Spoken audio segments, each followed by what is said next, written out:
What if you were to let go of past regret and future fear so you can step into the power of presence and be happy in the now? Don't we all want to be happy? You know what? It exists in the now. And I have a story to share with you about this that came up big this week for me with one of my kids. So, if this is your first time here, welcome, welcome. I am Dr. Amanda Barrientos, the founder of the Max Potential Habits podcast and NFA coaching, and this is your place every week to come for tips, tools, and inspirational interviews to help you optimize your habits so you can thrive in life and business. And this week, we're talking all about the power of presence and how that helps you be happy in the now. I can't tell you how many people I talk to, and when you ask them, you say, what do you really want in life? And they say, ultimately, I want to be happy. And what does happiness mean? It means fulfillment. It means a life of meaning. It means a life of being able to enjoy what's going on around you. It means that when you are on your deathbed, you look back and you go, yes, yes, yes, yes, yes. I was connected, I was conscious, I loved the people around me, I made an impact. The people around me know how much I love them. I loved myself. I got to fulfill my vision. I got to impact the world through what I love about myself and sharing my genius juice with the world because I showed up powerfully in a self-expressed way. And anytime we have a moment of near death, we get real clarity about those things. And that's what happened this weekend for my daughter, who got into a Jeep accident, and she's totally okay, thankfully. And it brought up this really beautiful conversation between us. You know, she texted me and said that the Jeep that she was in with her friend driving around rolled. And in that experience, as it was happening, she started to accept the reality that she could die, right? Like whenever you're in a car accident or some sort of situation like this, you have that moment of facing your mortality. And it's intense. I don't know if you've ever experienced this before. It raised the conversation for her and me between, this place of where does happiness live? Where does presence live? What really matters?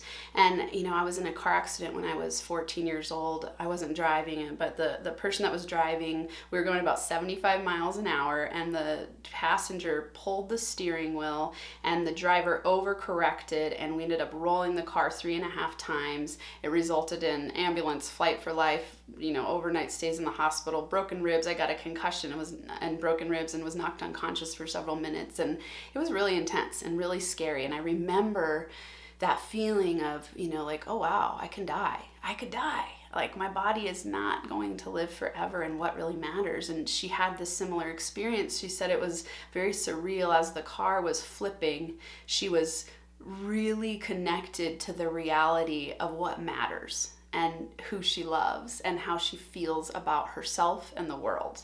And presence is everything. So we got to have this really incredible conversation this weekend. Something it brought up for me is like, who do I love and who do I want to spend my time with? And I called my parents and had them over for brunch, and I was like, I just want to have the people I love around me.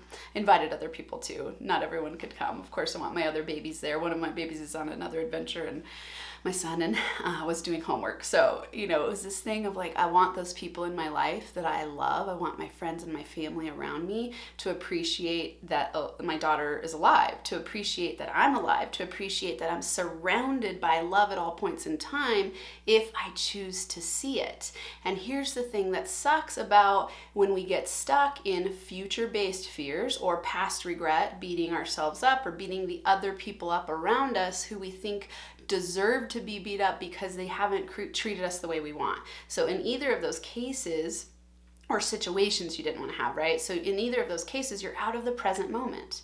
So you're living in future fear or past regret or past beat up, past worry, past anger, holding on to things that don't serve you anymore. So when you step into the power of presence, you're in the being of the now. You get to be present, so then you can do what you want to do, so you can have the happiness, the fulfillment, the meaning, the joy, the gratitude. But if you're not being present, you can't have any of those things. And remember, this is a habits podcast, and my definition of habits is a repeated pattern of thoughts, decisions, and actions that over time become automatic. And here's the thing, most of us have an automatic habit of being stuck in the past or the future. And so it's your job to train yourself to get into the present as often as you possibly can. It's hard to do. It's a practice. It's a journey. I meditate every single day and I work on this. And every time I meditate, my mind wanders. It's almost always projecting. For me, I get stuck a lot in the future, where I used to be stuck in the past a lot. So it was this victim-minded kind of beating everyone up around me, blaming everyone for my reality, and always looking back at scenarios to validate my position of blame. And when I let go of that, I was like, oh, I got to be present in the moment of joy. Now I sometimes get stuck in future-based, it can be excitement and anticipation and achievement-oriented often for me. It's like, oh, I'm thinking about all the things I want to do and all the things I want to be, but it still takes me out of the present moment. So it's not necessarily fear-based future focus, but it's still future focus that's not in the now. And when we get into the now, that's when we can get into a state of love and gratitude. So something I want you to start trying to do is develop the habit of being present as frequently as you possibly can. Don't beat yourself up when you can't do it, because it's a challenging thing to do. It's, I think, one of the greatest quests of our lives. So my daughter and I were having this incredible conversation about this. Like, what is the meaning of life? You know, if it's to love, you can love only in the present moment. Real love only exists in the now. Right? So if you want to experience that, you've got to learn to be present. So first, just notice when you're out of the present moment. Just start to notice it. Go, okay, how many hours a week do I spend in the future or the past? And how am I going to start to get myself to be more present? But it's by noticing, oh, I'm out of the present moment. I'm sitting in the future or in the past. Okay, great. Notice it. Get back into the present moment.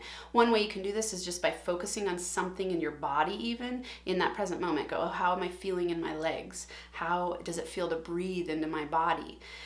And you notice it, and then you get present in the now. When you're connecting and sitting with someone, look into their eyes when you're talking to them. Ask them questions and stay focused in the present moment. Those are moments of love.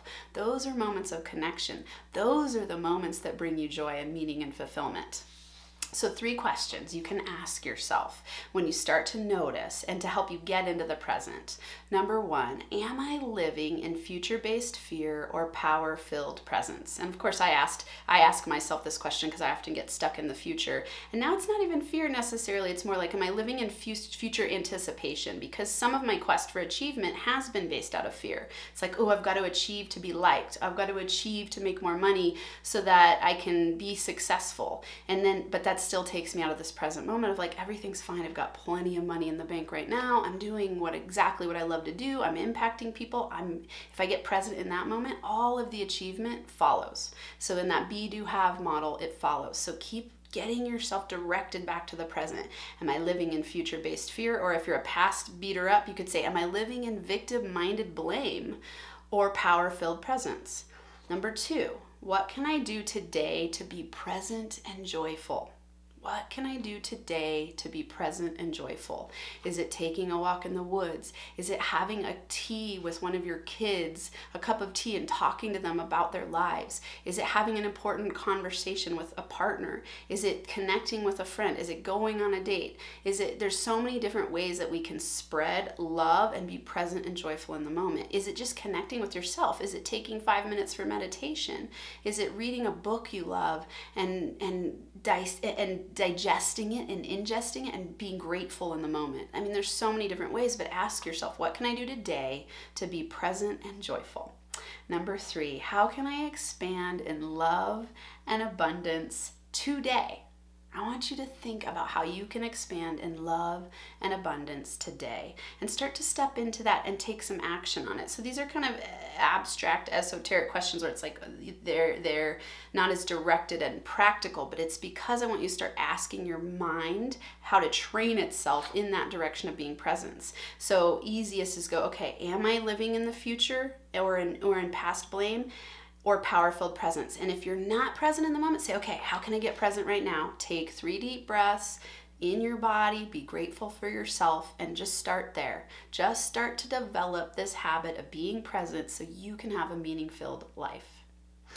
Thank you so much for being here. I am grateful for you. I love being present with you. I love being present in my work and sharing what I know and feel to be true in my heart. I love sharing my experiences with you. And to me, this is all just a journey of discovery. Who are we? What are we here for? Why does it matter? And whatever that answer is to you, the answer to me is love. We're here for love. We're here to love ourselves. We're here to be fully expressed. We're here to discover all the parts of ourselves, and that happens in relationship with other people, right? So we bump up against ourself in relationship to other people. And when you can step into that presence within yourself, you'll start to see your whole outer world transform, and you'll see that the people that you start to connect with want to be present with you too. If you've ever noticed, when you're present, the people around you they're magnetized to you, and they're drawn to that vibrant light that you exude, and they want to be in your presence because presence is powerful. It's a state of love, it's a state of gratitude, and it's really, I just think, what we're here for, that state of love and gratitude, and sharing that with other people. So expanding in love and abundance every day. All right, I hope you have an incredible, thriving week where you feel so present and so alive and connected with yourself and the people around you that you are just shining a golden light everywhere in the world. All right, I'll be back next week.